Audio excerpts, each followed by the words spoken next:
Ya namanya Pak Yudi mana, saya bilang gini, saya bilang kan, wah Pak Yudi ini nggak ada tampang digital nih sebetulnya. Udah dibilang dari Udah awal. dilihat dari awal, udah dibilang dari awal, Hmm. nih Pak Yudi nggak ada tampang digitalnya, tapi Pak Presiden suka nih orang-orang seperti ini cerita gitu. Nah itu enaknya di warteg, untung sedikit kayak apapun keluarga udah makan kenyang. Tetap makan kenyang. Makan kenyang, mau ngopi, mau ngerokok, mau ngeteh, Udah yang kita bebas. jual udah bebas, udah nggak mikirin harus keluar duit lagi. Saya punya kebanggaan sendiri, istilahnya mungkin teman saya itu minta uang ya karena emang sekedar minta uang. Kalau saya hasil kerja bahasanya, walaupun kerja sama orang tua. Sudah kerja dari kecil ya. Saya kaki lima, saya kan harus, kalau kita harus kencing, saya harus pulang ke kontrakan. Oh jauh. Ya kan, Lumayan. buang air besar harus keluar. Tapi di gereja Stefanus itu kita numpang, tapi security-nya baik-baik banget sama saya tuh gitu kan. Disilakan Pak. Disilakan, dimonggo-monggo gitu. Aku bilang nggak, oh ini bagus nih begitu kan. Ngopi di teras bareng Rian.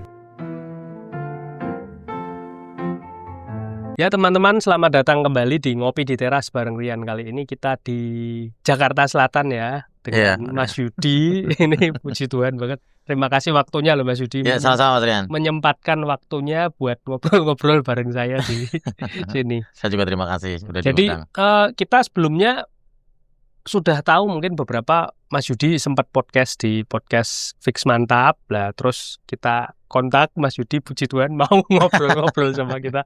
Nah sebelum kita ngobrol lebih dalam lagi, kita bakal cerita-cerita dulu masa lalunya Mas Yudi. Mas Yudi itu asli mana tuh sebenarnya Mas?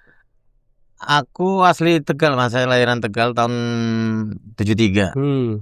Saya asli dari sana. Kebetulan kalau latar belakang pendidikan saya cuma tamatan SD. Orang tua dulu saya itu petani, ibu saya dulu penjual tempe di pasar tradisional di desa kami. Mas. Berapa saudara dulu Mas Yudi? Aku 7 saudara dan saya anak ke-6. Oh, anak ke-6, nyaris bontotnya ya. Yeah. Jadi Mas Yudi memang ceritanya dulu kan memang sudah kerja dari kecil ya. Jadi setelah tamat SD. Iya, emang orang tua itu didik saya itu didik keras dalam untuk usaha. Jadi kayak kita pulang sekolah istirahat antara 2 jam, saya harus ke sawah. Wah, saya harus ke sawah gitu kan. Kan belum bisa apa-apa nih, namanya anak kecil gitu kan. Bapak saya, Bapak nggak suruh kamu kerja, paling enggak kamu nanti lihat Bapak itu kerja. Nyari duit itu nggak gampang, makanya kamu jangan sembarangan, istilahnya jajan asal minta gitu kan. Jadi biar minimal kamu masih kecil belum kerja, paling enggak lihat orang tua itu kerja di sawah itu panas perihnya tuh gimana. Jadi nemenin lihat baru suruh lihat doang kalau waktu kecilnya. Ya ikut cuman lihat aja gitu ya. Lihat ya, tapi akhirnya itu tadi, mainan air, mainan tanah, tapi lama-lama bantuin. Ya harus bantuin itu mah. Mungkin pengenalan awalnya orang tuh step by stepnya seperti itu Mas Rian. Terus setelah itu mulai memang bekerja awal ya memang di Tegal itu ya. Iya, jadi kita dulu zamannya udah kelas 5 SD, aku sudah disuruh kalau pagi tuh kisarannya jam 5, setengah 6, sebelum saya berangkat sekolah saya harus nganterin tempe ke pasar. Itu pun dipikul loh, masih anak kecil. Dipikul? Betul, jadi orang tua itu didiknya gini, ini anak kecil bebannya nggak mesti harus banyak, yang penting kuatnya aku 2 kilo ya 2 kilo gitu kan. Pikul gitu. Iya, jadi kamu harus latihan, kamu kuatnya berapa nih, maunya 2 kilo, ini sekilo, makin gede mamanya kan makin banyak tambah. Orang tua tetap nganter, tapi itu cara mendidik ayah saya tuh ke saya tuh seperti itu. Jadi kalau kamu nggak ke pasar, nggak nganterin tempe, ya kamu nggak kasih uang jajan untuk sekolahnya. Uang jajannya dari ongkos tempe itu. Nah dari itu cara mendidik orang tua saya yang keras seperti itu. Tapi kalau Mas Yudi sendiri nggak sama teman-teman juga biasa aja, nggak malu, nggak gimana ya? Enggak sih, justru gini ya, mungkin saya punya kebanggaan sendiri, istilahnya mungkin teman saya itu minta uang ya karena emang sekedar minta uang. Kalau saya hasil kerja bahasanya, walaupun kerja sama orang tua. Sudah kerja dari kecil ya. Terus mulai ngerantau itu umur usia berapa itu Pak, Mas? Aku kira-kira tamatan SD, kisaran 3 tahun, berarti aku SMP lah aku udah ke Jakarta. Karena SD itu lulus, setelah itu nggak lanjut sekolah. Iya, jadi 3 tahun itu saya bantu orang tua itu jadi petani bawang merah. Kisaran 3 tahun setelah lulus itu SD. Aku akhirnya hijrah ke Jakarta. Wah, bawang merah tuh susah ya Pak. Kayak kalau memang nanam bawang merah kan ya istilahnya juga nggak tentu toh. Kalau pas panen ya buahnya Iya, yang susahnya petani bawang merah zamannya dulu gini ya, kadang-kadang panennya bagus, harganya nggak Ya bagus. betul itu loh. Iya kan? Itu loh. Kalau pas rugi tuh Nah obat-obatannya iya, mahal, pupuknya gitu mahal. kan. Giliran panen harganya nggak bagus, giliran harganya tinggi, lagi nggak kurang bagus hasilnya. Ya Makanya pokoknya lika-liku kehidupan lah, hmm, kehidupan petani. usia SMP ngerantau ke Jakarta. Sudah merantau, saya itu udah pertama ngerantau tuh dagang asongan di daerah Jakarta Timur, Itu daerah. pertama kali berarti tinggal sendiri langsung gitu, Pak? Jadi kebetulan di situ ada pembimbingnya kakak saya sendiri awalnya gitu kan. Tapi tetap saya sendiri, saya ngontrak sendiri. Cuma ibaratnya kakak itu dekat di situ. Cuma kalau saya ngontrak sendiri, saya udah tinggal sendiri gitu kan. SMP sendirian. Udah sendiri. Kendel banget itu. Bener-bener ya. Ya itu ya, gambling ya ke Jakarta. Nggak apa namanya, modal nekat aja ya. Iya, jadi mindsetnya dulu zamannya saya masih sekolah, kakak saya kan sering jemput anaknya tuh yang di Jawa kan, di Tegal itu kalau liburan seminggu gitu kan dibawa ke Jakarta, adanya saya diajak gitu kan. Pas diajak, enak ya anaknya kakak saya tuh kalau ada tuang es lewat, bakso lewat tinggal ngambil kotak doang. Jadi mindset saya yang masih anak-anak zaman itu, berarti di Jakarta enak. Cuman model pikiran seperti itu. Wah, berarti di Jakarta enak gitu kan. Nggak mikir istilahnya kakak saya yang banting tulang gimana. Saya nggak mikir itu, yang mikirnya anaknya. Kalau jajan tuh, bang beli bang, istilahnya ngambil kotak doang gitu. Jadi mindset saya waktu anak-anak, enak nih berarti di Jakarta gitu. Ternyata pertama kali dateng gimana itu, Mas? Jadi aku sih nggak merasa berat, nggak merasa apa, karena saya begitu dagang, saya langsung menghasilkan. Saya menghasilkan. Dulu zamannya saya menghasilkan sebulan kisarannya 200-300 ribu per bulan. Itu sudah lumayan saat itu. Udah enak. Untuk single ketika itu. Ya enak banget zamannya itu, emas aja masih 20 ribu, Mas. Saya masih ingat banget. Emas aja 20 ribu. Saya zamannya dulu, saya tunangan, saya nikah, itu emas dari saya sendiri, karena saya tiap bulan itu saya ngumpulin emas. Oh, nabung emas. Nabung emas itu 5 gram per bulan. Kalau saya dapat 200, jadi kan ada masih 100 nih kan. Ya 100 dulu kan udah lumayan lah istilahnya kan. Dulu bahasanya gini, saya mau beli kaos, beli celana yang brand apapun, saya mampu dengan uang 300 ribu sebulan. Karena zamannya itu tadi masanya cuma 20 ribu gitu. Masih zaman murah gitu ya, Pak. Masih zaman murah, dapat 300 udah enak aku gitu kan. Udah enak, kita mau tiap minggu kemana juga kita udah nggak minta uang. Cukup lah ya gitu. Terus setelah itu kok mulai merambah ke warteg, itu ceritanya gimana itu, Mas? Ceritanya dulu gini ya, saya kebetulan istri saya yang sekarang ini kan sekolahnya bareng, SD-nya bareng dulu. Cuma istri saya itu sampai SMU gitu kan, sampai SMA. Lah kebetulan orang tua istri saya itu dagangannya dari daerah sana. Terus ketemu aku, ngobrol-ngobrol, taunya, lo berarti kamu sama anak saya sekelas dong gitu kan. Oh, berarti ketemunya di Tegal itu?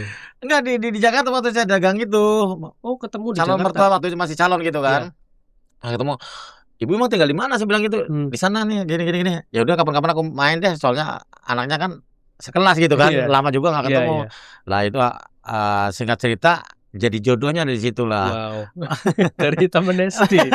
Pas jadi jodohnya, lama-lama mertua tuh mungkin ya pengen lihat lah anaknya kan ada kemajuan. Jadi saya nikah masih dagang rokok gitu kan, masih asongan kelilingan gitu. Lah setelah itu mertua saya itu, kamu kenapa nggak dagang warteg aja? Belum punya duit, Mak, saya bilang gitu kan. Nah akhirnya dengan ini orang tua istri saya, kamu mau nggak saya pinjemin bang untuk buka warteg? Duh, saya nggak punya keberanian gitu kan. Tapi akhirnya dipaksa-paksa, oke lah, akhirnya deal lah, jadilah. Pinjam dulu di bank, saya masih ingat 3 juta. Terus sama pinjam sama teman, sama saudara 3 juta. Jadi aku modal 6 juta. Saya punya duit 500 ribu zamannya dulu ya. Untuk kita beli sembako, beli apa, udah cukup banget lah istilahnya gitu kan. Jadi aku beli warteg itu separuh itu 6 juta. Separuh dalam arti aplusan gitu, Mas Rian. Jadi satu dalam, mamanya nih Mas Rian 3 bulan masuk, 3 bulan saya yang masuk gitu kan. Nah, jadi warteg itu aplusannya seperti itu. Jadi saya punya duit 6 juta, 500-nya punya saya sendiri. Nah, akhirnya saya mulai merintis wartegnya di situ. Itu pun 3 bulan saya dagang warteg, kan berarti aplus tuh, join kan sama teman kan. Saya harus pindah dagang rokok lagi gitu kan. Jadi 3 bulan warteg, 3 bulan rokok lagi. Nah, tapi karena warteg itu juga alhamdulillah langsung jalan, jadi setiap bulan saya itu harus terbang 2 bulan. setiap bulan harus dua kali angsuran. Angsuran, karena biar aku pas dagang rokok itu nggak mikirin.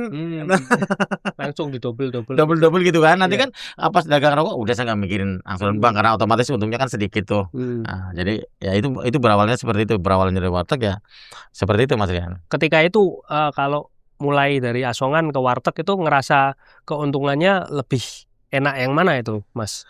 Lebih enak di warteg. Lebih enak warteg ketika. Karena gini, kalau saya dagang rokok, saya makan harus ngeluarin uang lagi. Kalau di warung nasi, saya mau makan yang saya jual ya ayam ya daging ya kita nggak mikir gitu kan. Bisa langsung. Nggak mikir. Kalau dagang rokok gini, saya untung nih mamanya sekian. Tuh kalau saya makan enak mulu nih, makan daging mulu otomatis habis. Nah habis itu kan buat makan doang gitu kan. Nah itu enaknya di warteg, untung sedikit kayak apapun keluarga udah makan kenyang. Tetap makan kenyang. Makan kenyang, mau ngopi, mau ngerokok, mau ngeteh, udah yang bebas. Kita jual udah bebas, udah nggak mikirin harus keluar duit lagi. Kalau zamannya dagang rokok harus keluar uang lagi untuk itu tadi, untuk makan, untuk ngeteh, untuk ngopi gitu kan. Terus lanjut wartegnya jalan, enak gitu Pak jalannya. Nah menurut aku tuh akhirnya lebih enak gitu tadi, karena saya nggak mikirin ini lagi, terus hasilnya ternyata lebih besar daripada saya dagang asongan tadi. Tapi tetap aplusan itu. Tetap aplusan setelah bank itu lunas, akhirnya saya bisa ngumpulin uang lagi, akhirnya saya bikin warteg lagi yang sendiri, yang tidak join gitu kan, mulai wartegnya sendiri. Nah yang pertama kan join itu pun wartegnya di kaki 5 juga, di pinggir jalan. Oh yang sendiri itu kaki 5 pertama? Bukan, yang pertama itu join sama teman. Itu kaki 5? Iya, di samping kantor kecamatan Cilandak, depan gereja Stefanus. Oh masih ingat detail. Sekarang masih Pak? Saya masih tinggal daerah sana. Dan kebetulan kan depan itu ada masjid, depannya ada gereja. Nah,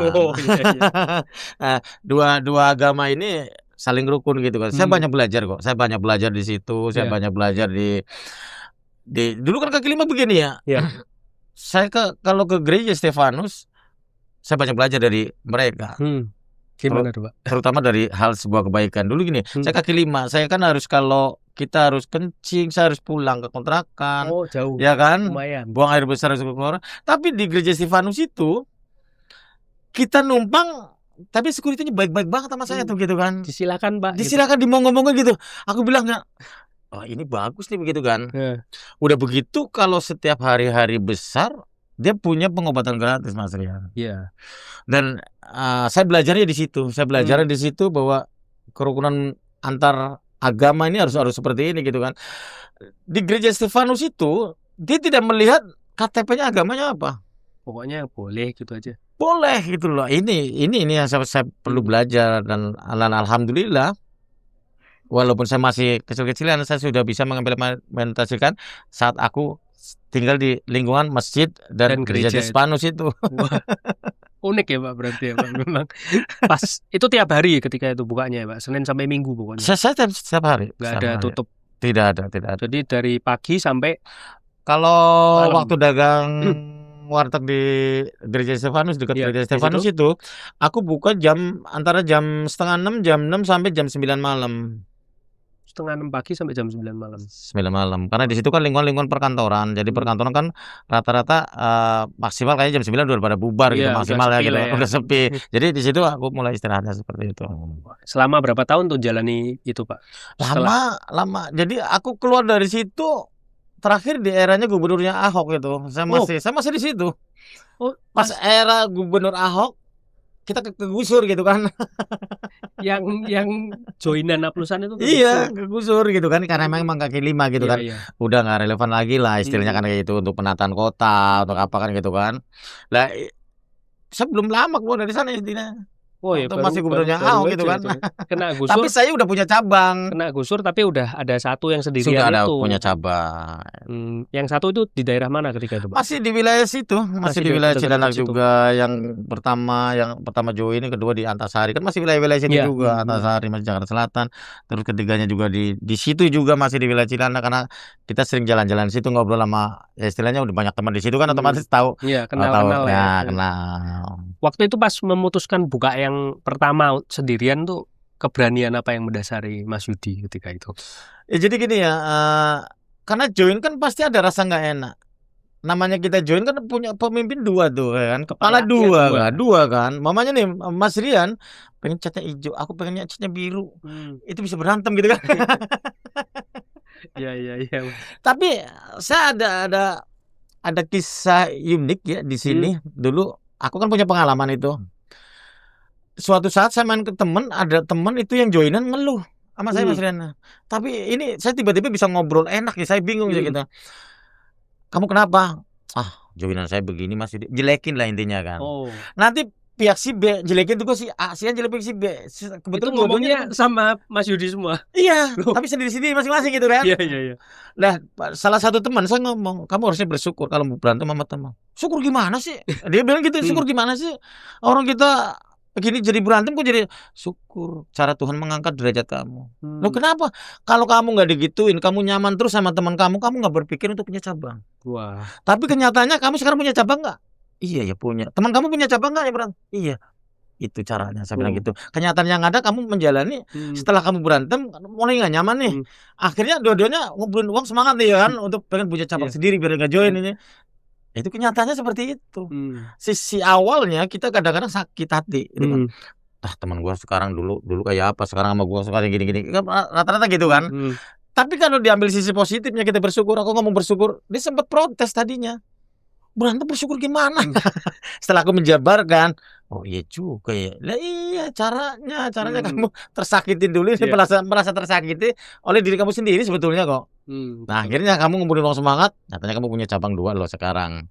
Nah soalnya Mas Yudi udah ngalamin itu dulu. Ngalamin seperti itu. Jadi bisa ngomongnya enak gitu kan, bukan berdasarkan aku baca buku, lihat TV, enggak. Karena barusan ngalamin juga, terus bisa sharing seperti itu. Nah, itu seperti itu Mas Rian. Wah seru, maksudnya ya memang kayak bisa ngomong nengain lah ya. Jadi mereka berdua jadi ya karena kasusnya juga permasalahannya juga serupa ternyata. Ada teman saya juga pedagang rokok itu di perempatan Fatmawati, yang arah ke Kampung Rambutan, tapi dari perempatan itu kelihatan.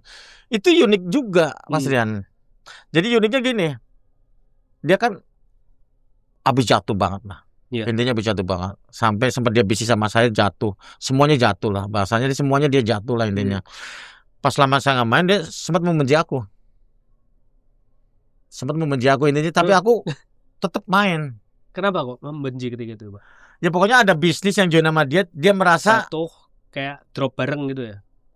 Merasa aku yang bikin dia jatuh, merasa perasaan dia gitu kan. Sedangkan aku masih punya modal lagi, sedangkan dia udah nggak ada gitu kan, jadi habis gitu kan.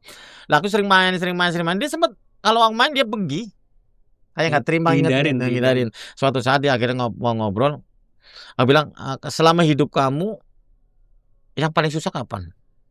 Saat ini saya yang paling susah. Dari saya lahir sampai usia saya seperti ini saya paling jatuh, paling bawah. Saya ajak salaman dia, selamat. Dia marah Mas Rian. Kamu ada teman bangkrut begini kamu ngucapin selamat, kamu senang ada teman bangkrut selamat? Bukan, kamu kan tadi baru ngomong. Saya ini saat ini paling dasar, paling bawah. Kalau sudah paling bawah, ada paling bawah lagi enggak? Kan enggak ada.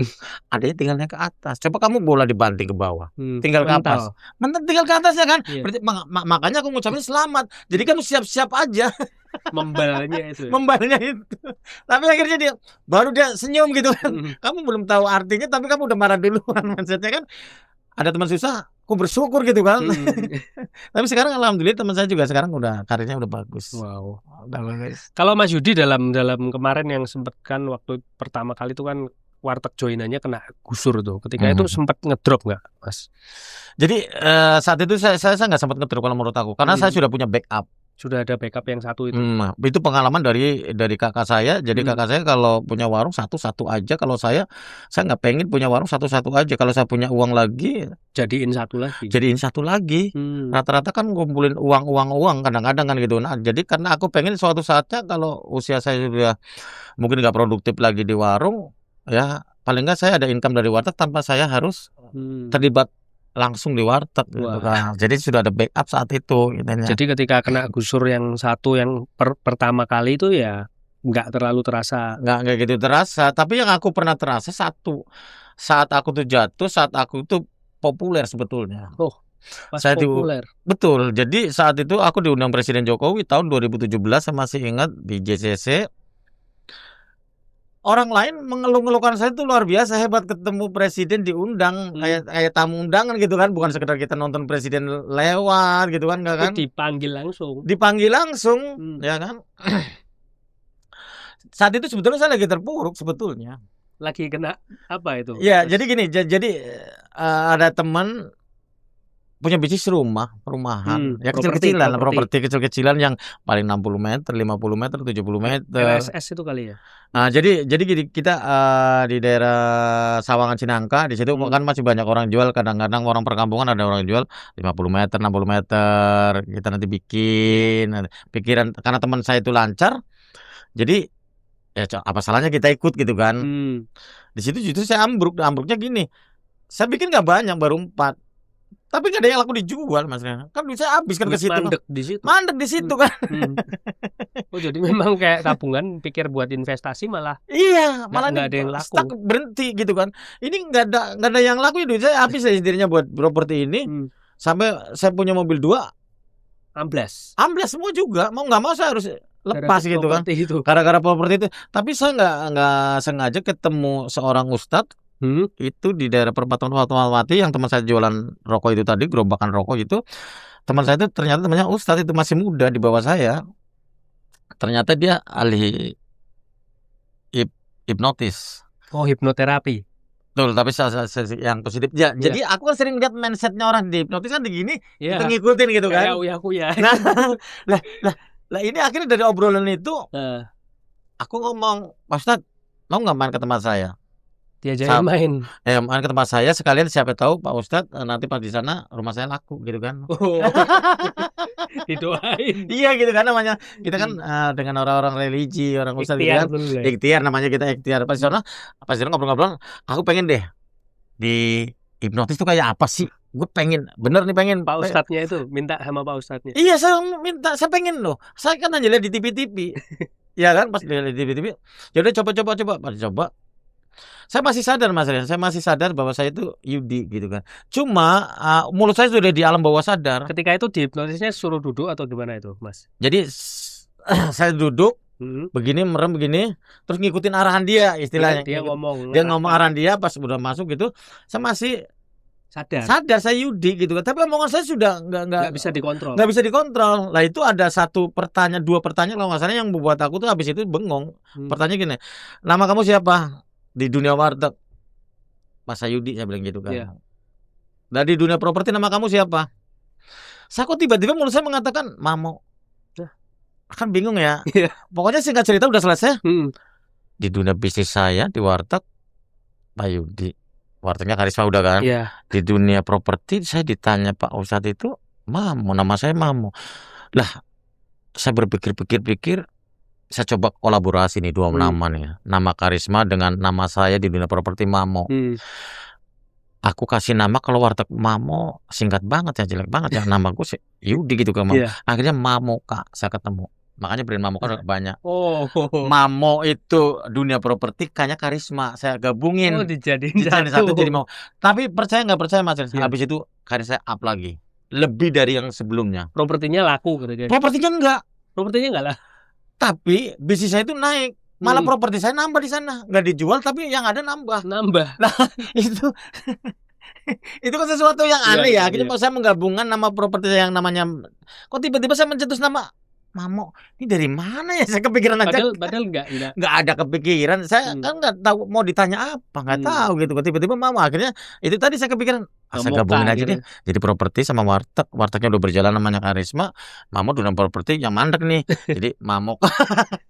Dari situ nama Mamo. Dari situ akhirnya up lagi, saya lebih dari yang sebelumnya. Wow. Dan di situ ketika masa-masa downnya itu malah dapat undangan dari Pak Presiden. Betul. Itu ketika itu undangannya karena apa, Mas Yudi? Jadi undangannya gini, jadi ada beberapa 11 orang ya yang diundang. Salah satunya Nadiem Makarim salah satunya, yang punya Tokopedia, Traveloka, saya ketemu di situ bareng. Saya doang yang cuma tamatan SD sebetulnya, semua orang-orang hebat itu. Jadi Saya diundang gini, ekonomi baru di era digital waktu itu. ekonomi baru di era digital. Nah, saat-saat itu saya diundang, saya bingung. Oh, ternyata digital saya itu yang touchscreen ini. Dia bilang, digital touchscreen itu. Pak Presiden waktu itu ketawa lah sama menteri-menteri, sama semua yang hadir di situ, para mahasiswa-mahasiswi. Itu semua ketawa loh pas saya ngomong gitu. Sebelum ada era begini, warteg udah dulu. Udah dari dulu itu. Saya spontan lah tuh Mas Rian. Saya spontan. Waktu pertama briefing kan sama Rosi itu. Malamnya itu sama Rosi itu. Saya paling jadul lagi nih. Ya semuanya kan orang hebat, saya nggak pernah masuk hotel Mas Rian. Saya plong-plong sebetulnya. Itu pertama kali ketika itu event besar itu. Iya, saya pertama kali diundang begitu, saya nggak percaya tadinya. Udah begitu mobil saya, loh taunya ganjil genap, saya nggak tahu lagi di jalan. Akhirnya nggak bisa, akhirnya naik taksi. Taksi nggak punya aplikasi kan. Akhirnya manual kan lama, akhirnya telat. Pas telat dipanggil, saya dilihat Rosi. Ya namanya Pak Sayudi mana, saya bilang gini, saya bilang, wah Pak Yudi ini nggak ada tampang digital nih sebetulnya. udah dibilang dari awal.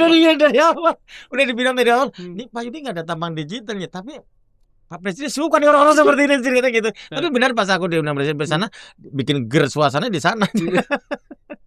Padahal gini, semua tamu, semua undangan duduk sebelahan tuh. Habis udah maju ke depan, pasti antara 2 meter dia akan balik ke belakang, hormat sama Presiden begini. Gini semua. Nah, saya kagak. Kenapa? Monclong aja kalau bahasa Jawa gitu kan. Iya. Saking saya groginya, saya mau ditanya apa nanti gitu loh. Jadi di otak saya mau ditanya apa ya gitu. Jadi kan. Enggak lewat. Enggak. Diem aja pas nyelonong ke depan sono. Pas terakhir itu diingetin sama Rosi. Sampai duduknya aja begini saya, Mas Rian. Yang lainnya begini nih, saya perhatiin kan ya. Sopan gitu. Saya enggak, kayak sopannya sendiri. Tapi itulah original gitu kan. Original kan apa adanya. Iya. Pak Presiden lihat tuh duduknya Pak Sayudi. Beda ya pengusaha. Yang punya Gojek, yang punya BNI, yang punya apa waktu itu beda dong sama pengusaha. Pas saya itu pengusaha loh gitu-gitu kan. Duduknya aja beda gitu. Saya baru sadar Mas Rian. Oh iya, ternyata yang lain begitu ya duduknya. Rapi semua. Rapi begitu. Saya begini aja nyandar sopannya sendiri. Tapi kalau nggak ada gitu, nggak ada gernya. Iya, nggak ada gernya di situ. Terus ketika itu undangan itu ada kesempatan ngomong nggak ketika itu, Mas? Ngobrol sebentar pas terakhir karena emang banyak pas pampres yang harus sempat ngobrol, cuma saya yang diajak ngobrol dan saya yang dimintain nomor oleh pas pampres, dimintain nomor oleh Pak Menteri, ajudan Presiden. Aku bingung Mas Rian, kenapa ya kok ke saya ya, yang lain kok kagak ya orang-orang hebat ini ya, kok saya yang cuma tamatan SD. Pas saya kaget lagi setelah bubar semua, keluar saya mau ke tempat parkiran mobil, saya dikejar puluhan wartawan dan ratusan mahasiswa. Kenapa ngejarnya saya ya? Bingung kan? Kan harusnya orang-orang hebat itu tadi kan. Saya kan cuma tamatan SD, saya warteg gitu kan. Ternyata unik saya di situ ternyata. Satu-satunya tamatan SD yang bisa membuat cabang itu ratusan gitu kan. Ini sesuatu mungkin bagi mereka gitu. Pada pengen tahu. Padahal saya pelongo sendiri gitu. Nggak ada persiapan. Nggak ada. Tinggal datang. Makanya bisa ditanya perbankan, hampir semua kepala cabang perbankan itu nyamperin saya. Nanyain semua. Iya, sampai di undang-undang kampus saat itu saya itu. Saya bingung, saya yang undang orang-orang pintar saya. Jadi momen awalnya Mas Yudi itu mulai kok boom itu kapan sih sebenarnya? Jadi mulai banyak cabang tuh. Jadi ini ada sesuatu yang religi lah kalau Pak Zaisan. Jadi cabang pertama saya kan dulu wartegnya MM kan. Iya, modal mertua. Nah, kedua itu nama guru spiritual saya yang sudah almarhum di sana di Jawa. Namanya Pak Robu gitu kan. Aku bikin nama warteg Akrobu. Pas ketiganya itu saya tuh di hati kecil saya kayak ada yang memerintah, kamu bikin warteg namanya Karisma. Jadi ada dorongan untuk dalam diri hati saya begitu, ada dorongan begitu. Warteg Karisma. Udah saya nggak pikir panjang. Kalau langsung saya bikin. Kebetulan ada tukang ojek teman saya itu nawarin, di situ ada kontrakan. Duit saya cukup nggak ya? Ya udahlah, ya coba gitu kan. Iya dulu kan. Akhirnya ya deal lah, intinya deal lah itu tempat itu masih pakai triplek malahan. Saya juga belum punya modal, yang penting buat modal buat kontrak, asal bikin warung dulu. Itu berawal dari situ. Jadi nama Warteg Karisma itu bukan sembarangan kita nama keluarga atau apa, enggak, tapi emang dorongan dari hati. Jadi ada di dalam diri saya sering-sering seperti itu. Spiritual itu ya. Sering. Kayak saya sekarang punya wisata ya di daerah. Itu orang awalnya aku aja bingung. Jadi saya kayak ada dorongan hati suruh bikin kayak pendopo kecil karena dulu saya petani. Jadi dibikinlah di situ kecil 4x6 tapi agak ya bagus lah istilahnya buat neduh petani, layak ya. Pakai tembok, pakai apa, pokoknya didesain bagus lah. Kok tiap sore tiap pagi banyak orang nongkrong ya? Padahal saya tadinya buat kalau tani kepanasan, hujanan, nggak usah ke desa, di tengah-tengah sawah tuh ada. Tadinya, tapi lama-lama kok banyak orang nongkrong pagi, sore, malam, ada aja gitu kan. Akhirnya saya lebarin sampai sekarang akhirnya jadi kayak tujuan wisata di sana gitu. Itu dorongan dari hati. Bukan semata-mata awal-awal ada yang bilang kan, Mas Yudi kenapa sih bikin kayak gitu, kayak mubazir gitu kan? Kenapa nggak bikin kayak musola, kayak namanya orang muslim gitu kan, ngomel bikin gini.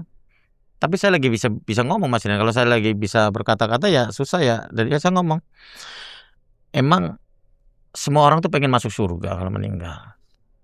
Tapi apakah cuma satu pintu? Wih, betul. Saya gitu.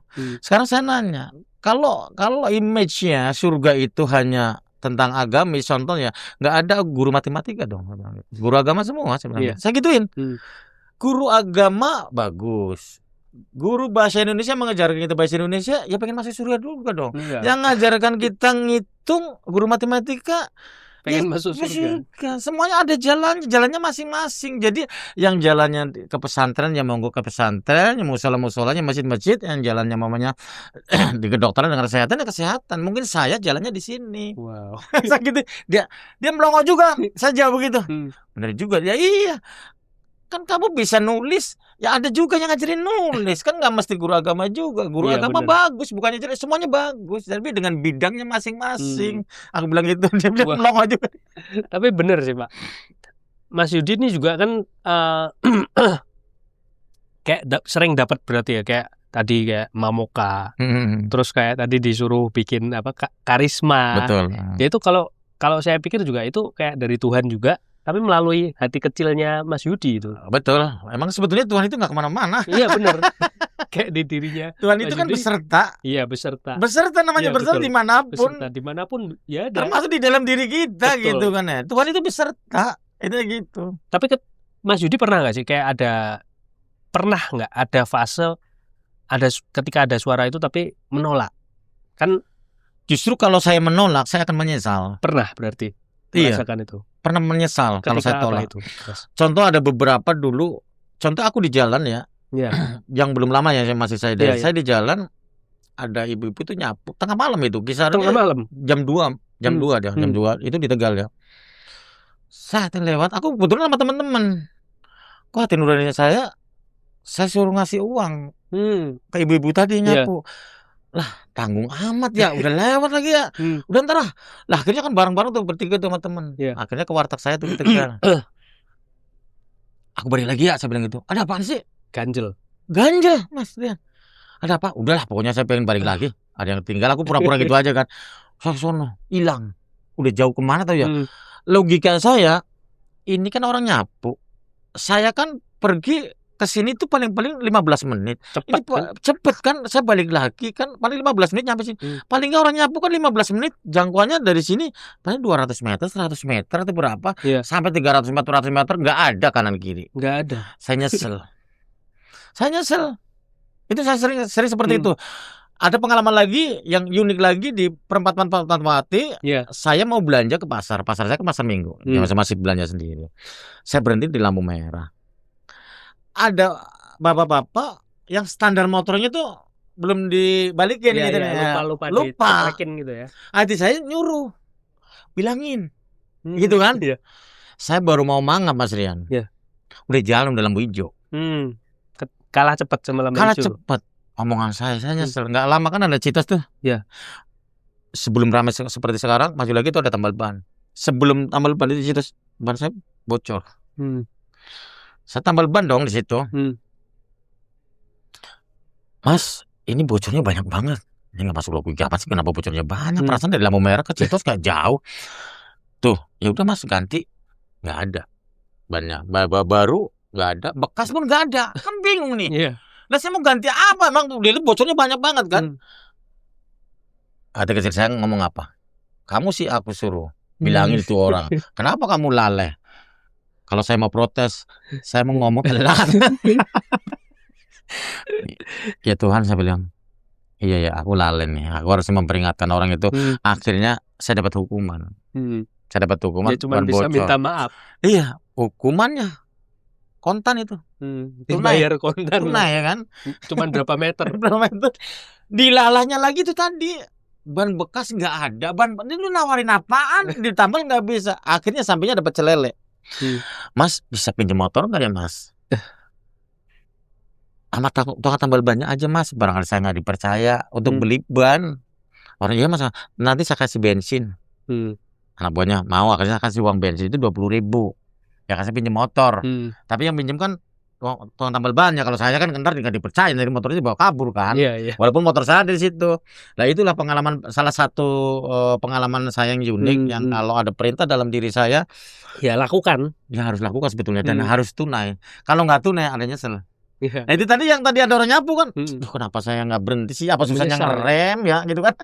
Walaupun kalau yang itu nggak ada hukumannya yang ketika nyapu, tapi nggak ada. Tapi ganjelnya itu nggak. Tapi ganjelnya sampai lama, tapi akhirnya ketemu. Lama, udah semingguan begitu. Ternyata aku dekat situ ada Alfa. Saya kasih itu, nah ini ibu itu dulu. Terus langsung dikasih. Langsung saya kasih, tapi kan judulnya udah kalau bahasa udah lama. Bahasanya kalau kita bahasa Islam pahalanya udah mengurangi. Pahalanya udah expired.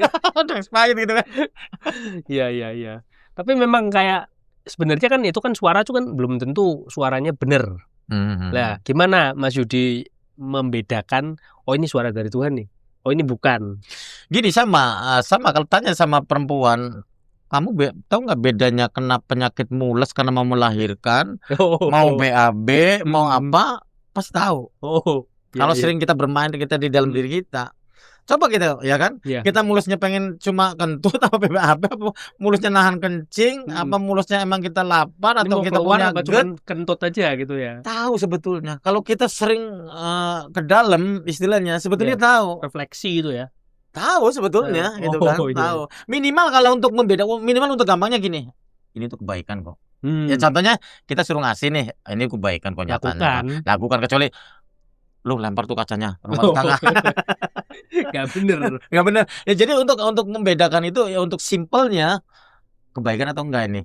Kata hati itu lah bahasanya jalan terus. Gitu. Betul, karena itu kan adanya di dalam. Iya. Nah, sekarang kalau kita di dalam aja Mas, di perempatan nih. Kita zamannya belum ada maps. Ini mau ke kanan, ke kiri, apa ke depan, belakang gitu kan. Ini lampu merah.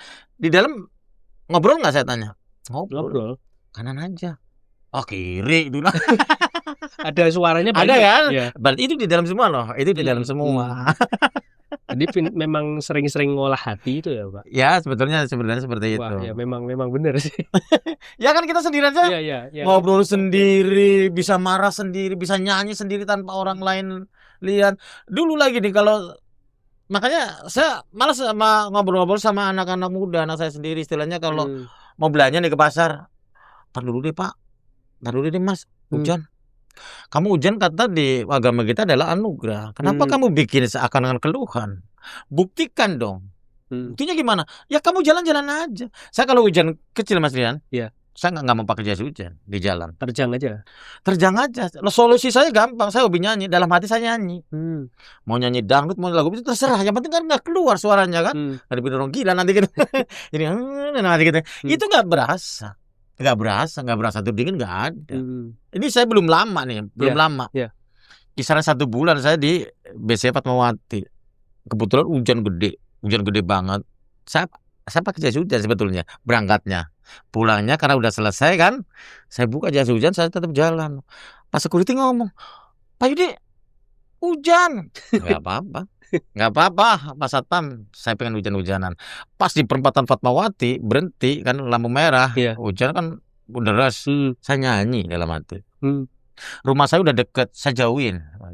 Puter dulu. Saya sengaja, saya pengen merasakan sebuah kenikmatan tetesan Hujan. air hujan. Wah, Kalau dinikmati benar-benar surga, nikmat. nikmat ya. Hujan-hujanan. Karena masa sekarang gini, orang tua sekarang, awas nanti kamu pilek, ya kan? Awas nanti kamu begini, aku begini. Kayaknya sebuah ketakutan, tapi di sisi lain kita kadang-kadang meyakini anugerah. Iya. Ini kan nggak sinkron kalau buat saya. Orang tua saya dulu, bapak saya, hujan nggak pernah melarang. Hujan-hujanan sana. Hujan-hujanan. Nggak ada bilang awas lu ya, kagak ada. Kalau sekarang begitu pasti. Awas lu ya. Ya kan ntar pilek lu, ntar begini, ntar batuk, ntar begini. Iya kan? Ya, Kebanyakan sekarang. Padahal ya. enggak. Itulah antara hubungan manusia dengan alamnya akhirnya nggak menyatu. Harus ada hubungan hablum minal alam kalau di ya kan? Hubungan manusia dengan alam harus dengan ada. Alam. Dengan manusia dengan Tuhan itu harus ada. Sekarang kita kadang-kadang mengabaikan dengan alamnya dengan itu. Alam. Makanya orang-orang gunung hebat. Iya betul. Kita sekarang aja kalau dipikir-pikir ya Mas Yudi, kalau jalan nyeker di jalanan itu aja udah nggak nyaman kan? Udah nggak nyaman. Padahal sebenarnya kodratnya kita sebagai manusia kalau jalan itu kan nggak pernah alas kaki juga sebenarnya. Ya yang secara kedokteran pun sehat kok. Iya kan sebenarnya sehat.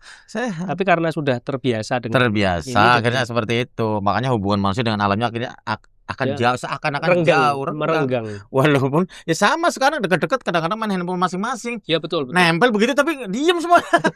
Gini semua ya kayaknya. Coba kita lihat ya di luaran kita lihat. Rata-rata begitu. Nah, makanya kita harus punya kedekatan dengan salah satunya adalah belum minal alam, hubungan manusia dengan alam itu sendiri. Ya kayak Mas Yudi juga tadi kan cara-caranya banyak ya. Selain hujan-hujanan juga kan pasti lain-lainnya juga dilihat orang kan kayaknya nyeleneh gitu. Nyeleneh. Kalau saya enggak. Tapi ya saya pengen membuktikan kalau hujan itu anugerah, ya berarti harus disambut dengan sukacita, sukaria gitu kan. Ya ketawa, nyanyi lah, minimal kita dalam hati kita nyanyi. Yang kita orang Islam pengen sholawat ya sholawatan aja, nggak apa-apa kan dalam hati. Dilakukan gitu. Dilakukan, yang bikin kita happy, yang bikin dingin itu hilang dan jadi sebuah hangat. Kan susah kan, dingin tapi sebuah hangat gitu. Dan kalau keluar pun mestinya nggak masalah ya Mas? Nggak masalah, apa yang masalah? Berarti kita menyalahkan Tuhan dong. Iya. Ya kan menyalahkan Tuhan. Ya, hujannya gini-gini, seakan-akan sedih. Tapi di sisi lain kita sering ngomong hujan itu anugerah, tapi di prakteknya ngeluh. Iya betul. Tuh hujan lagi. Hujan gitu kan. Seakan-akan menyalahkan Tuhan dong. Iya betul. Ya yang buat hujan itu kan Tuhan. Iya, seakan-akan menyalahkan Tuhan. Tanpa kita sadari kita menyalahkan Tuhan kadang-kadang. Iya betul. Lah ngomong-ngomong soal nyanyi nih Mas Yudi, kok bisa masuk ke dunia nyanyi dangdut itu gimana ceritanya itu?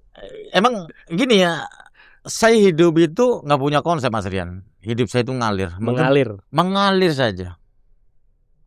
Jadi contoh gini ya, saya bisa diundang beberapa menteri, gubernur, sampai presiden.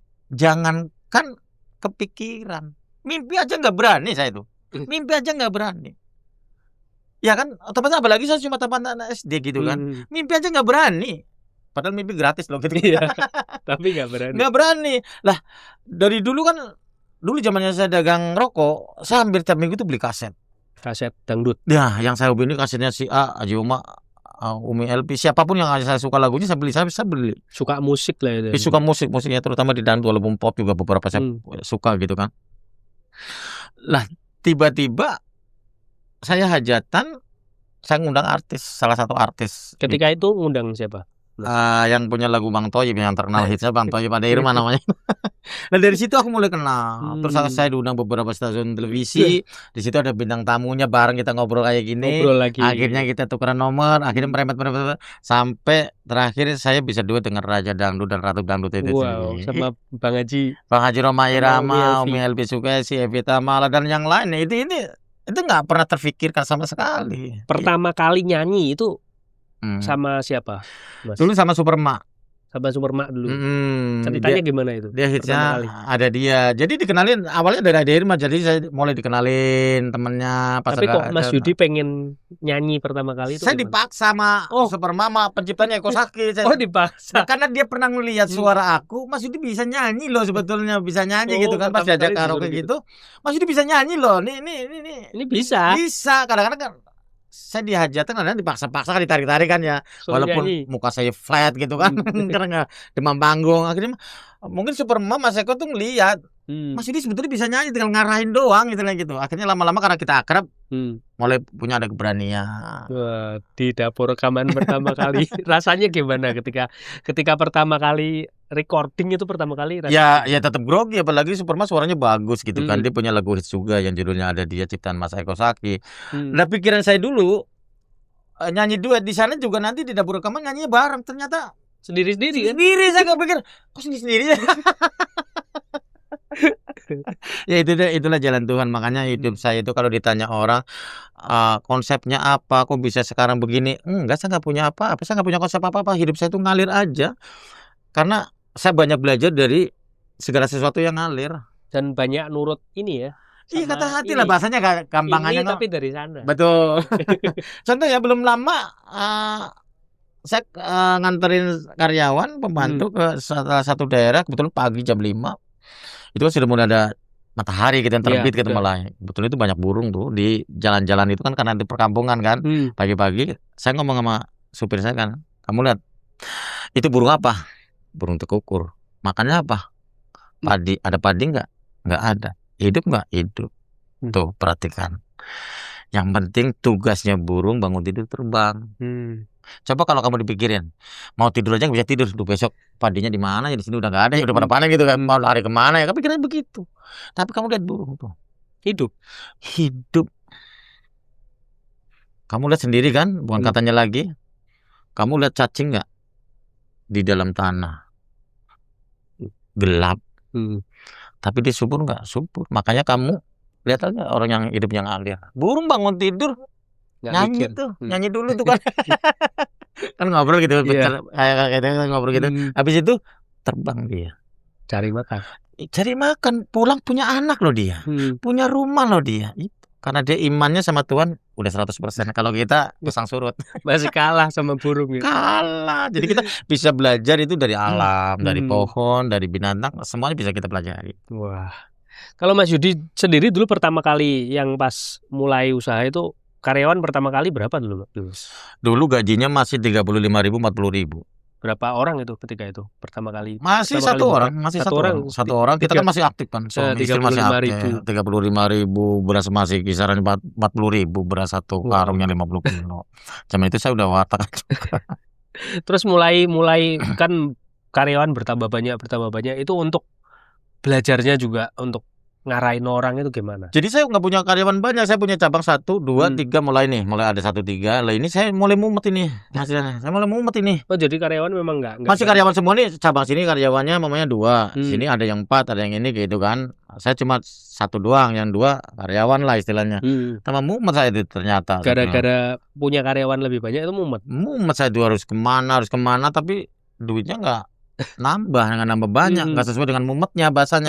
Nah, dari mumetnya ini saya punya solusi. Teman saya ada yang nganggur, udah kamu dalilin warung saya aja deh.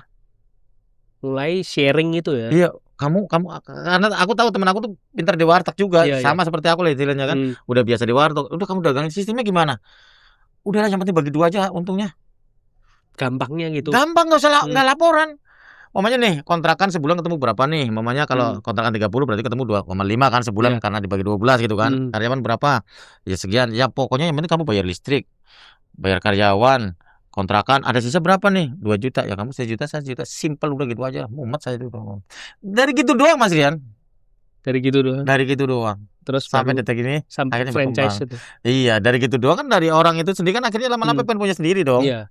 Ya kan, akhirnya dia punya uang, karena uangnya nggak cukup, kredit sama saya kreditin. Saya dulu banyak ngreditin, puluhan warteg saya kreditin. Dalam arti mamanya dia punya uang 70, 80, sedangkan warteg kurang lebih saat itu 160, 150.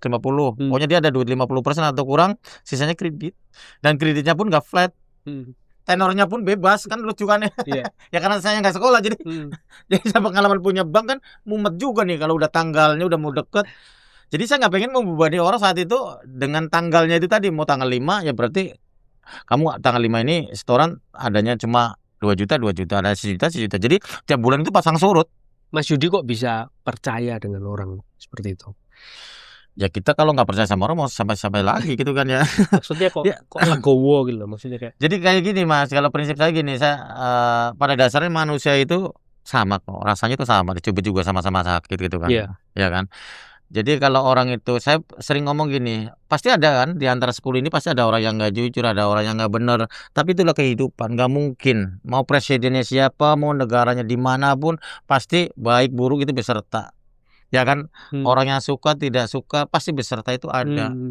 Ya kan? Ya, Mau Kapolrinya siapa orang jahat ada, nggak bakalan nggak ada, nggak bakalan pun nggak ada. Itu udah hukum dunia berpasangan, hitam putih, siang malam kan udah pasangannya seperti itu.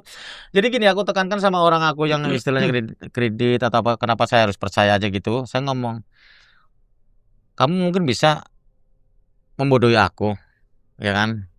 Tapi Tuhan Maha tahu.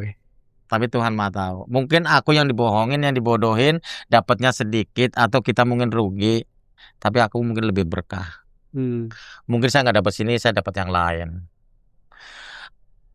Aku pernah diajarin juga sama guru-guru aku ya, guru spiritual, bahwa cara antisipasi seperti itu tidak harus menyalahkan orang lain. Jangan menyalahkan orang lain. Maunya kita ada musibah apapun, maunya kemalingan apa, anggap aja gini. Saya makan berarti saya harus BAB. Saya minum berarti saya harus ada yang dikeluarkan air seni atau keringat. Jadi kalau saya ada kerugian, maunya kita ditipu. Mungkin dalam saya berkata-kata pernah nyakitin orang tanpa saya sadari. Mungkin dalam saya melangkah ada langkah saya yang nggak benar. Disinilah akumulasinya. Saya kehilangan A atau sakit B, itu aja. Jadi pikirannya akhirnya legowo. Saya dulu pernah ketipu temen 1,4. Saya sadarnya setelah apa? Saya ke dokter gigi. Saya nemu ilmunya. Karena ngangak terus begini sejam lebih. Kan capeknya minta sedang ngangaknya tuh ngangak harus full. Ya kan, udah diganjel, diperiksa kan. Itu 1 jam Asian. Saya cuma, dok, dengan ngomong agak susah karena ini ngangap, bisa berhenti dulu nggak sebentar. Setelah saya berhenti, ya Tuhan, nikmat banget ya. Saya baru begini, berhenti begini, nikmatnya luar biasa. Kapan saya mikirin duit yang hilang, ketipu teman saya 1,4. Gimana orang yang tadinya bisa berjalan tiba-tiba maaf aja stroke, nggak bisa jalan. Saya kan baru kehilangan uang segitu. Dan mungkin saya kehilangan itu mungkin banyak dosa-dosa saya tidak sadarin, akumulasinya di situ. Saya berasa habis itu udah saya plong, saya udah nggak mikirin teman yang dari dokter gigi malah dapat pencerahan. Bukan dari dokter gigi. Dari gitu. Saya ngobrol sendiri, jawab sendiri Mas Rian. Dari mangap itu. Akhirnya mingkem begini. Ya Allah, nikmat banget mingkem begitu doang ya. Terus refleksikan. Tanpa orang kan jangan kita sadari. Begitu itu nikmat. Tapi kalau menyadari nikmat setelah begini terus gitu. Bener. Biasa bisa mingkem aja itu udah ternyata berkat. Nikmatnya luar biasa. Nah itu akhirnya bilang, udahlah, ada polisi datang. Yudi ini gini-gini. Udah saya nggak mikirin Pak. Gimana juga? Udah saya nggak mikirin. Kalau saya mungkin rezeki saya, orang itu yang harus mengembalikan. Kalau enggak, saya dapat rezeki dari manapun. Yang penting saya masih sehat. Udah gitu aja. Nikmat sehat yang harus saya syukuri. Kalau saya mikirin itu mulu, saya nggak menikmati syukur sehat yang sekarang saya jalani. Ternyata lebih plong ya setelah lebih plong. Saya udah nggak mikirin, lewat aja udah nggak mikirin. Udah nggak gimana. Ada pun ini yang nipu nih Mas Rian, mau maaf nih ceritanya nih. Saya udah nggak dendam udah. Ya udah biasa aja. Biasa aja. Bodoh-bodoh amat. Karena Tuhan juga kasihnya lebih kalau dari setelah lepas ternyata luar biasa. Setelah saya lepas luar biasa. Makanya saya ada program makan walaupun bayar setiap hari Jumat kayak tadi jam 11 sampai jam 2 itu makan sekenyangnya 10.000. Berlaku all you can eat itu ya. Berlaku di tempat. Karena saya nggak ada tulisan berlaku di tempat. Saya jadi timbulnya nggak ikhlas Mas Rian. Satu Mas Rian datang 20 bungkus dong. Jadi kan timbul ikhlasnya saya nggak ada. Ini berarti dimanfaatin dong. Jangan-jangan nanti Mas Rian nanti dijual lagi. Akhirnya saya berandai-andai negatif dong ya kan. Daripada saya berandai-andai negatif, di tempat aja. Saya program di tempat. Mau Mas Rian nama keluarganya bodo amat, yang penting di tempat. Jadi saya ikhlas. Daripada ada orang bungkus 20, jam 10 udah nitip duit nih. 10 bungkus ada 5 bungkus. Jadi kan berarti begini nih, curang-curang begitu. Kalau itu kan orang sekenyangnya mau makan telurnya 2 atau 3, yang penting dimakan aja. Kita nggak apa-apa. Tiap Jumat jam itu juga dari sini. Betul, semuanya sebetulnya kita semua dari dalam semua sebenarnya udah ada guru sejati di dalam diri kita. Cuma kita sering mengabaikan itu saja. Betul Pak. Iya kan. Terus kalau yang tentang Pak Yudi, Mas Yudi sempat bikin apa? Yang air itu loh, Mas itu. Air pump. Di mana itu, Mas? Ya air bersih kan waktu saat itu kan air pump masih sedikit. Iya. hanya orang-orang kaya lah yang mampu punya air pump, dan itu rata-rata zaman itu masih di kota lah bahasanya gitu. Lah akhirnya aku bikin ini sebetulnya nggak mahal loh, cuma mungkin orang nggak kepikiran. Akhirnya aku bikinlah satu titik. Ya sebulan cuma paling 200.000 sebetulnya. Untuk airnya itu PDAM-nya kita bayar ke PDAM-nya paling 200.000, 300, paling antara 300 200 lah, kurang lebihnya seperti itu. Tapi kalau pas aku malam-malam lewat, ada warga yang buka keran, ngocor, itu sebuah kebahagiaan. Memberi itu jadi bahagia. Bahagia. Jadi yang diberi itu senang, yang memberi bahagia levelnya udah di atasnya waktu itu. Betul. Walaupun dia nggak tahu aku yang masang itu kan, dan nggak perlu tahu juga gitu kan. Tapi begitu kita lihat manfaat, nah itu sebuah kebahagiaan buat saya. Kan kita di sini masalahnya besar, ya Allah, ya Tuhan, bahwa istilahnya saya rezeki itu bisa dimanfaatkan oleh orang lain. Dan cita-cita saya apapun profesinya, saya pengen jadi orang yang manfaat. Itu aja sih dari dulu. Kalau ditanya cita-cita, nggak pernah ada yang kepikiran yang aneh-aneh yang begini-begini. Kenapa? Ya tamatan SD mau cita-cita apa? Jadi sekurit aja nggak mungkin gitu kan. Tapi ternyata Tuhan berikan yang lebih dari yang itu. Kalau kita mau menerima, kita kan kebanyakan itu menolak. Apapun kebanyakan kita jarang kan. Yang perlu kita belajar kan adalah menerima, bukan menolak. Kalau anak kecil aja dikasih permen yang merah, jangan Pak, yang biru aja. Ya kan belajar menolak tuh dari kecil. Kayak orang dari kecil udah diajarkan berbicara, yang susah belajar mendengarkan. Betul, banyak bicara padahal telinga 2, mulut 1. Harusnya kalau yang susah sekarang adalah belajar mendengarkan. Karena dari kecil kita sudah diajarkan ngomong. Itu batu, itu karet, itu diajarkan. Yang susah adalah diajarkan mendengarkan. Dan ternyata ketika mendengarkan juga kita bisa ngomong sendiri di dalam. Di dalam kan kita mendengarkan ya kan. Siapapun yang ada di depan kita dengarkan aja, kita simak aja, nanti kan ada, ya kan. Oh ini bagus nih, ini apa nih. Kita belum apa-apa udah interupsi lagi. Iya. Banyakan nyela ya Pak. Banyakan nyela. Belum tuntas sudah dicela, padahal endingnya nanti kan belum tahu. Kita banyak seperti itu. Makanya kita belajar istilahnya mendengarkan. Karena emang dari kecil sudah belajar, kita ngobrol sama dari kecil. Mindset kita adalah ngasih orang adalah receh, Mas. Wow. Ngasih receh. Mindsetnya ngasih. Ya contoh kan orang tua dulu, ya mungkin keterbatasan ya. Itu ada orang ngamen, ambilin receh. Selalu begitu. Dan bukan satu orang, dan hampir mungkin 90% lah. Mungkin 90% mayoritas kalau ngasih orang adalah receh. Pertama pengemis itu receh. Aku punya pengalaman di dekat pasar Ciputat, malam-malam ada ibu-ibu minta-minta bawa gendong anaknya. Ada teman saya, ada berapa orang? 5 orang. Ada teman saya, maaf ibu nggak punya receh. Saya ngomong, Mak, jangan ngomong kayak gitu. Kalau nggak ada bilang aja nggak ada, maaf gitu aja, jangan bilang nggak ada receh. Saya buktikan nih, saya kasih 50.000. Wah, dia kan terima kasih gitu kan. Tuh, jangan ada bahasa receh.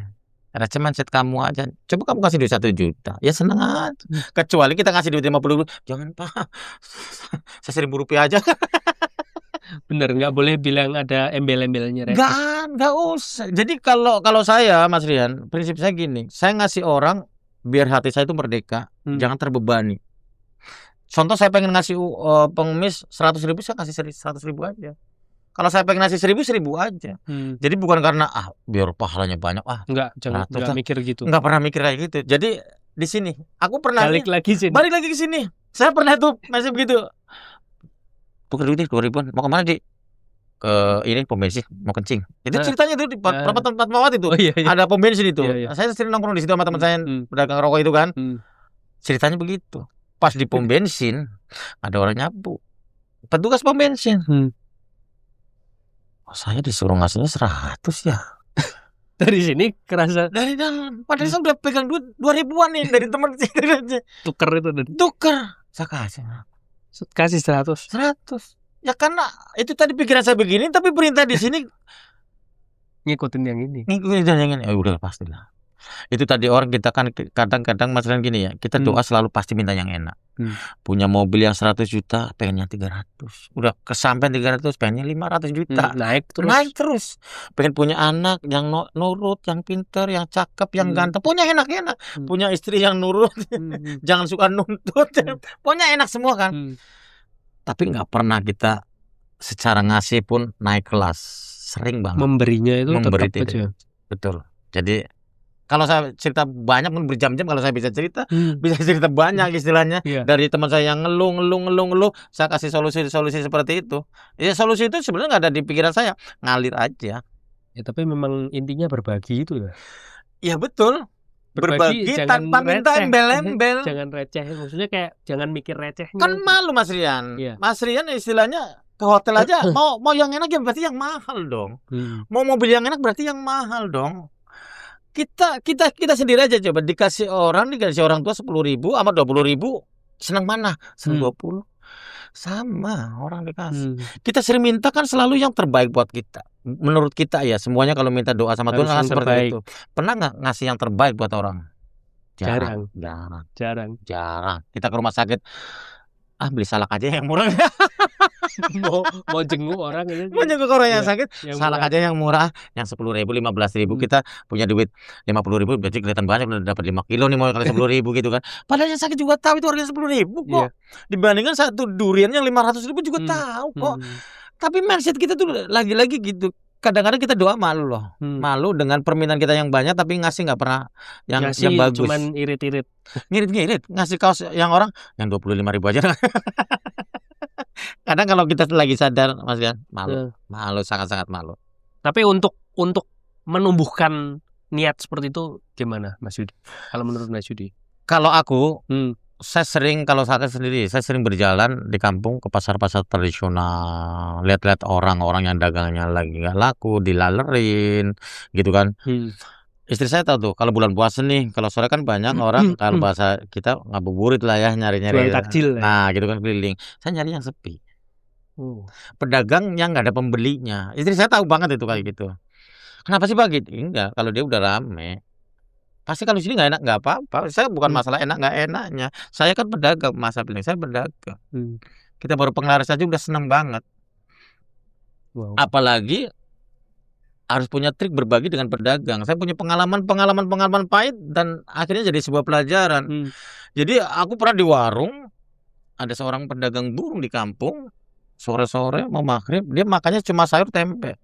Pikiran saya yang tolol ini, mungkin dia lagi sepi, mungkin dia lagi ngirit buat keluarganya. Padahal pikiran saya udah positif loh, tapi tetap salah saya. Pas saya ngomong, Pak, barangkali mau makan pakai ikan atau ayam, nanti saya bayarin. Jawabnya apa Mas Rian?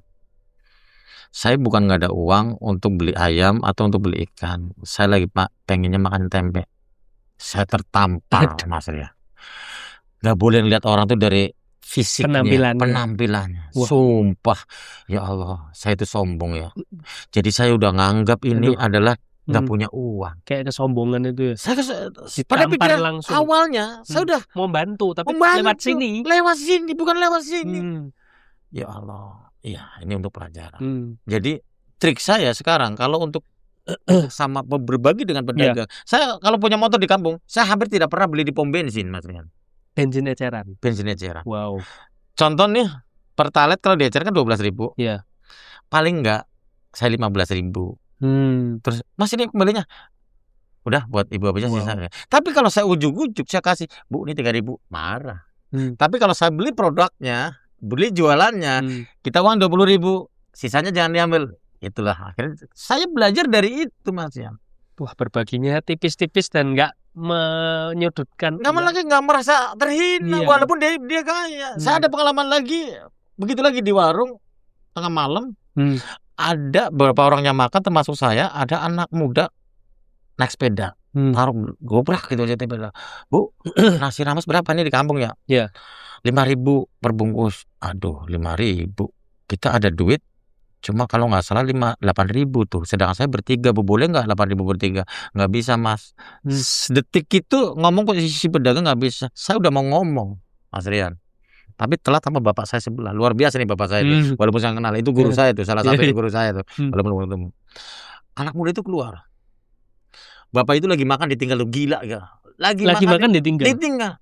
Pas di luar saya liatin, Mas, izinkan ya kalau Mas mau ambil aja nggak apa-apa.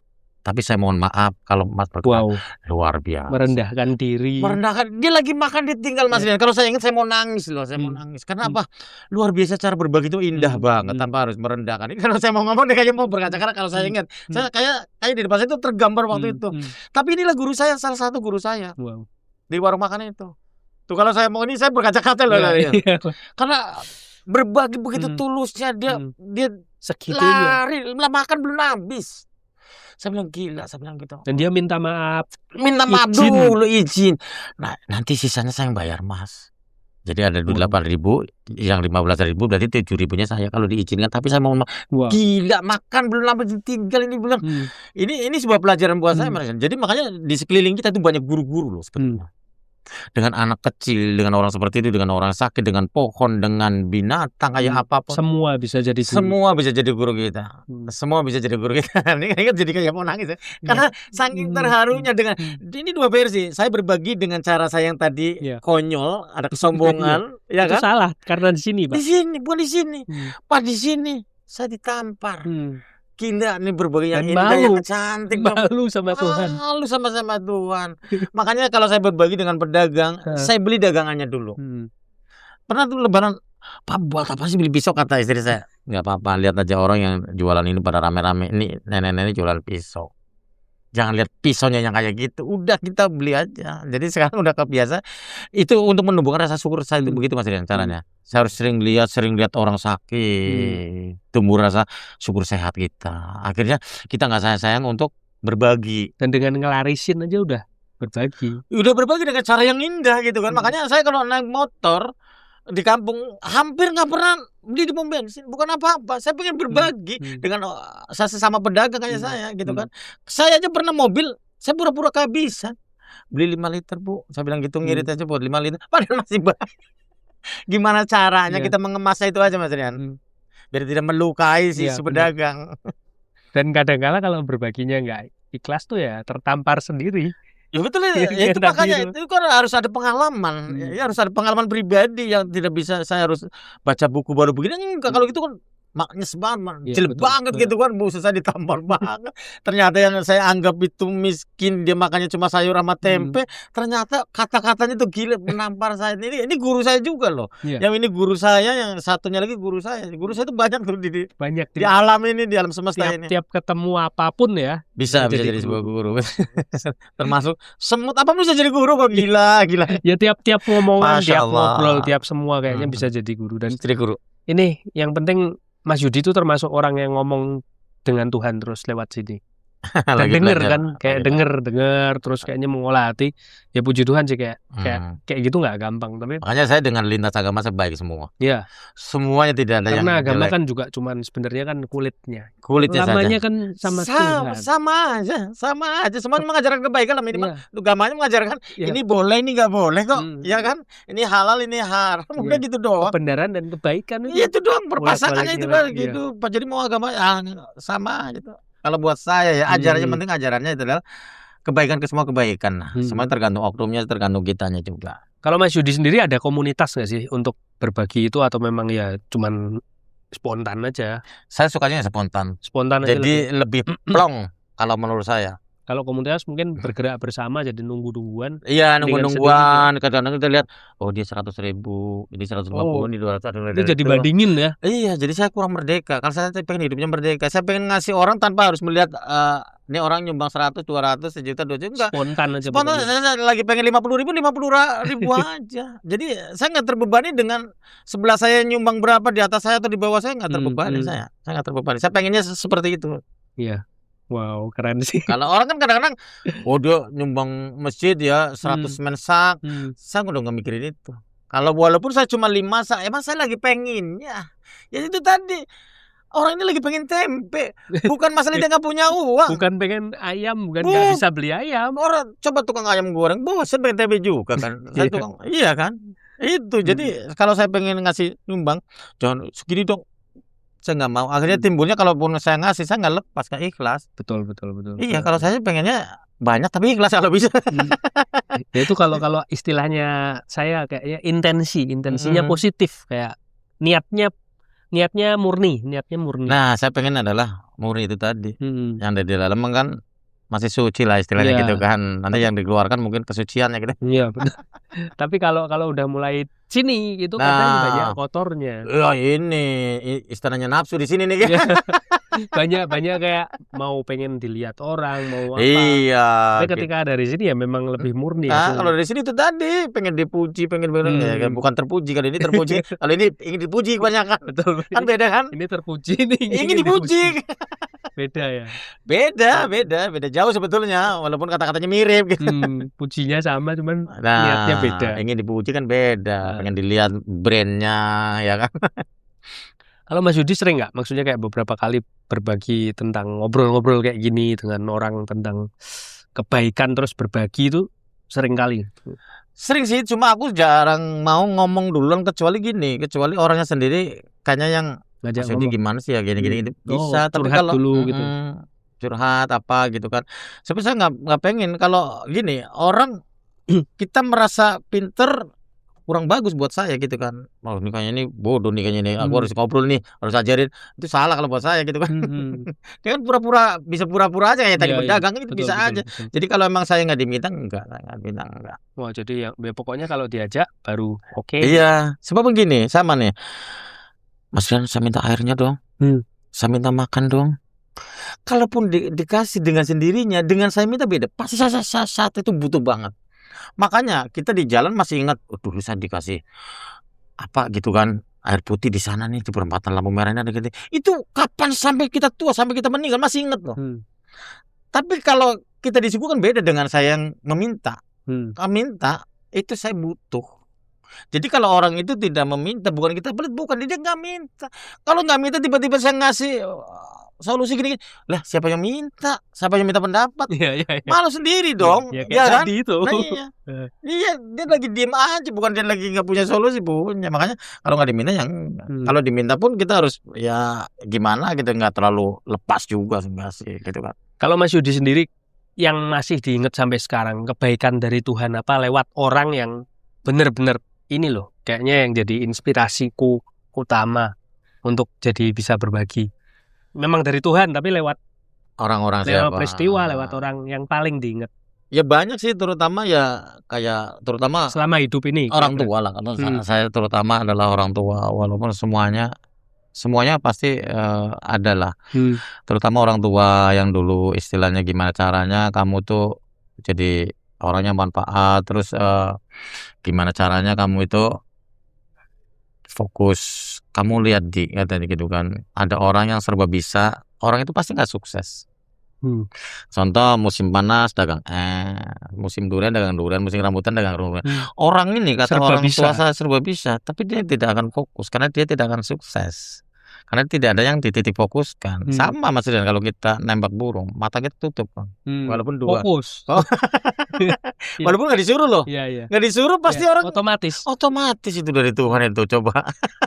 Itu kayak kebaikan orang tua, kayak nasihat-nasihatnya itu ingat. Yang membekas dulu kalau ayam hilang nih, ayam kampung ini, dia di rumah kan ada punya ayam kan dibebasin juga. Bebas kan? Ada hilang satu, nggak boleh makan lah itu. Nggak boleh makan. Nggak boleh tuh, istilahnya makan siangnya nggak boleh atau makan malamnya. Karena biar dikasih rasa tanggung jawab. Kamu hilang harus tanggung jawab, bahasanya gitu. Sebetulnya dulu saya sakit hati, tapi justru itu rasa kasih sayang orang tua dengan caranya seperti itu. Kalau kita kayak gitu, kita abai nanti lama-lama. Ya kan nggak dikasih ada tanggung jawab. Kalau itu kan dikasih tanggung jawab. Jadi besok-besoknya lagi harus teliti nih. Ayam ada 9 nih, ini udah sore 9 kan nih gitu kan. Pulangin semua. Kalau daripada nanti saya nggak dikasih makan gitu kan. Jadi dulu awalnya kita sakit hati, orang tua nggak sayang sih sama anak. Justru itu rasa sayang orang tua. Didikan dia bilang mungkin orang tua nggak bisa mewarisin harta, minimal kamu nanti kalau orang tua sudah nggak ada, kamu bisa kerja dipakai orang, bisa nyangkul, mamanya kan ditambah bisa nanam bawang. Kalau kamu dikasih duit habis, tapi kalau dikasih ilmu enggak, ilmu itu bisa untuk nyari duit gitu kan. Iya kan. Jadi kalau yang berkesan sih banyak dari teman-teman, ya semuanya sampai banyak kebaikan. Semuanya yang di depan kita ilmu buat kita, guru buat kita. Dan kebaikan itu ditularkan dengan berbagi juga. Dengan berbagi juga. Tubuh kita kan sudah mencontohkan minum ya pasti harus kencing. Iya. Keringat kalau enggak penyakit. Masuk harus keluar. Harus keluar. Napas kita mau dihirup sama nggak boleh ditahan kan? Nggak boleh ditahan, keluar masuk. Itu sudah diajarkan, tubuh kita sudah mengajarkan. Tuhan luar biasanya sampai tubuh kita sudah mengajarkan sebuah kebaikan kan. Berbagi nggak mungkin. Bener. Makan enak jangan BA sayang nih makannya sate mahal. Ya sakit jadinya. Contohnya Tuhan itu meliputi semua peserta. Contoh gini, orang yang tanpa agama deh kita ngomong nih. Ya. Kenapa nyuri ngumpet? Takut ketahuan. Karena diri kita tuh sadar itu bukan hak saya, hak orang lain. Makanya gitu tengok tengah malam harus sepi, jualnya aja takut. Berarti di dalam diri kita tuh ada rasa bersalah. Ini bukan punya saya. Coba kalau punya kita santai aja, pakai aja, makan aja. Ya kucing dikasih makan sama nyolong beda. Begitu ada ketok pintu kucing kabur. Itu kan sebuah sinyal. Padahal binatang. Itu binatang aja tahu dikasih anteng aja. Mau ada petir juga diem. Tapi begitu itu nyuri kucing buka pintu ada suara begitu lah. Iya. Kita belajar dari situ aja. Kita dalam diri kita orang nyuri aja ngumpet. Kan berarti di sini ada siapa di dalam gitu kan? Perhatiin ini terus. Ya kan? Kenapa kita bohong sama istri aja takut?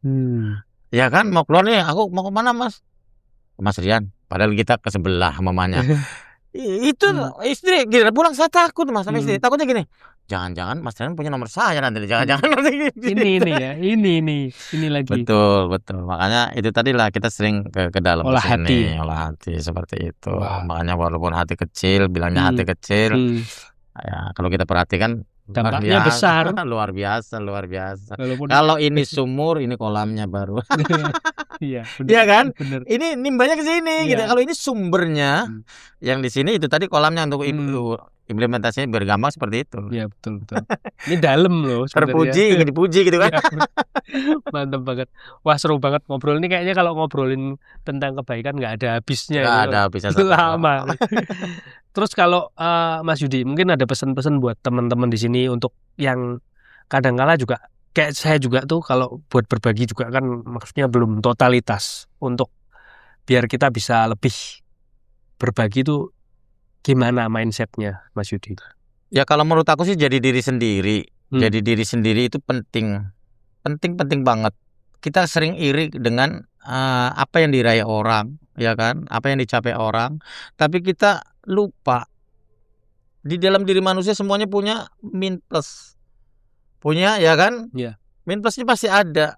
Jadi saya punya pengalaman seperti itu. Jadi saya maunya nih ada teman saya itu bisnis mobil berhasil.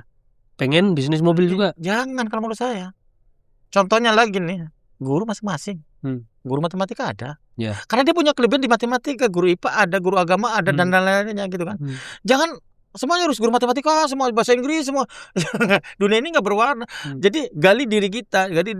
Kita potensinya itu yang paling dominan itu apa? Orang kan jarang menggali potensi diri kita. Lihatnya orang lain bisnis bagus ya. Bibi nggak ada habisnya seperti itu. Jadi diri sendiri seperti itu. Terus kalau kita pengen istilahnya berbagi, rasa syukur itu ya kita sering bermain di orang-orang susah di bawah kita nengokin orang sakit gitu kan. Terus itu tadi kita belajar sama anak kecil itu banyak banget tuh. Kalau anak kecil itu juga banyak. Anak kecil masih polos dikasih apapun dibikin happy. Kasih karet, mainan karet. Gampang banget happy. Semua jadi bikin happy, ya kan? Kasih air hujan dibikin happy, dibikin happy. Kita kan nggak dikasih Tuhan apa, ngenes aja pikiran kita, itu kan? Masih protes dikasih mobil 200, kapan ya gue bisa bikin yang 500 juta nih mobil gitu ya? Ya intinya seperti itu sih. Kalau menurut aku sih jadi diri sendiri aja. Pokoknya kalau kita sering ke dalam sebetulnya berbagi pun mudah dan ikutin aja jangan nawar. Cuma kadang-kadang kalau udah masuk sini nawar Mas Rian, sering itu nawar. Contoh nih saya ngasih orang suruh 100.000, ngapain 100? Nawar sininya. Nawar 10.000 aja gitu kan. 10.000 aja pengemis sudah gede, dia bilang gitu. Udah tawar gitu, jangan tawar. Dari sini langsung action aja kalau saat itu. Kalau kita sering bermain ke sini, udah berbagi nggak pakai nominal nanti. Jadi walaupun ada nominal Rp1.000, Rp500 atau Rp100.000 atau 1 juta, 2 juta, udah jangan pakai sini, udah pakai maunya apa. Kalau aku sih seperti itu sih. Denger ini ya pokoknya. Dengerin diri kita sendiri, jadi diri kita sendiri, pasti di situ ada sebuah kelebihan yang Tuhan beri buat kita. Wah, seru banget. Thank you banget Mas Yudi buat obrolannya yang lumayan panjang ini. Kayaknya ketika di podcast itu kan nggak bisa ngobrol tentang seperti ini lebih banyak, tapi ya puji Tuhan bisa ngobrol tentang kebaikan ini lebih banyak sih kalau di sini. Lebih leluasa lah. Ya semoga teman-teman juga lihat obrolannya sama Mas Yudi ini bisa berbagi lebih, karena kita juga kalau nggak sering olah hati, betul, juga kita nggak tahu apa maunya Tuhan di diri kita. Dan jangan sering-sering mengabaikan itu hati nurani, hati kecil, karena kalau hati kecil udah ngomong, kalau sering nggak didengerin ya lama-lama nggak kedengeran. Enggak ya. Lama-lama kayak kaca sering nggak dilap ya lama-lama buram juga tuh. Ya itulah, jadi sering-sering lah makin dengerin hati kecil kita ngomong apa, dan sering-sering ngomong sama Tuhan ya. Itu aja. Makasih banget teman-teman yang udah nonton sampai sekarang. Makasih Mas Yudi buat waktunya. Teman-teman jangan lupa di like, subscribe, juga komen-komen di video ini, apalagi kamu kalau kenal dengan Mas Yudi nih. Thank you. Sama-sama Mas Rian, terima kasih.